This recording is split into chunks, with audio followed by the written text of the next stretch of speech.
কোটাল আর প্রবল বর্ষণের জেরে সুন্দরবনের নদীবাঁধ ভেঙে প্লাবিত হয়েছে গোটা এলাকা।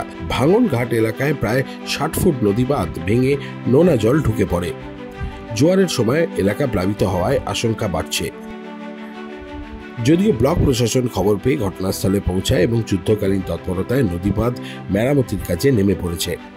গ্রামবাসীদের অভিযোগ, সঠিক পদ্ধতিতে নদী বাঁধ সংস্কার কিংবা নতুন কোনো বাঁধ নির্মাণ না হওয়ায় 2009-এর আয়লা পরবর্তী সময় থেকে আতঙ্কিত হয়ে দিন কাটাতে হচ্ছে গ্রামবাসীকে। রাত্রে ঠিক আনুমানিক 10 ঘটিকার দিকে হঠাৎ করে মানুষ যখন ঘুমাচ্ছে, খাওয়া দাওয়া করে যাচ্ছে, ঘুমাতে যাচ্ছে, ঠিক সেই সময় হঠাৎ করে জলস্ফীতি লক্ষ্য করা যায় এবং একটা শব্দ লক্ষ্য করা যায়। গ্রামের মানুষ একত্রিত হয়ে নদীর ধারে আসে, তারা লক্ষ্য করে এখানে 100 ফিটের মতো একটা ডিপ ভাঙন তৈরি হয়েছে।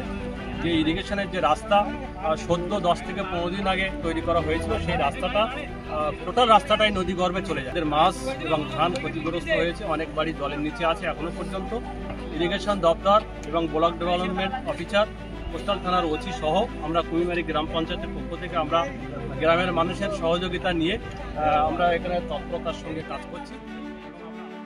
পাশাপাশি তাদের আরও অভিযোগ, ইতিমধ্যে নদীর নোনা জল গ্রামে ঢুকে পড়ায় পুকুরের মাছ, চাষের জমি রীতিমতো ক্ষতিগ্রস্ত হয়েছে। বাঁধ ভেঙে যাওয়ার কারণে জলমগ্ন গোসাবার প্রায় 50টি পরিবার। এই ঘটনার খবর পেয়ে রাতেই ঘটনাস্থলে পৌঁছায় গোসাবার বিডিও, সেচ দপ্তরের আধিকারিক সহ কুমিরমারি গ্রাম পঞ্চায়েতের প্রধান ও অন্যান্যরাও। গোসাবার বিডিও বিশ্বরূপ বিশ্বাস ওই বাঁধ মেরামতির জন্য উদ্যোগী হন। নিম্নচাপ আর কোটালের জোড়া ফলায় রাতের ঘুম উড়েছে সুন্দরবনবাসীর। সুন্দরবনের নৈপিঠ, কুলতলি, গোসাবা এই সমস্ত এলাকার নদীর পাড়ের বাসিন্দাদের যে কোনো ভরা কোটালে ঘুম উড়ে যায়। কিন্তু এভাবে বারে বারে নদীতে যে কোনো ভরা কোটালে বা নিম্নচাপের জোড়া ফলায় জোয়ারের জলে নদী ভাঙনের আশঙ্কার কারণে আতঙ্কিত এলাকার মানুষরা। কতদিন এভাবে সহ্য করতে হবে?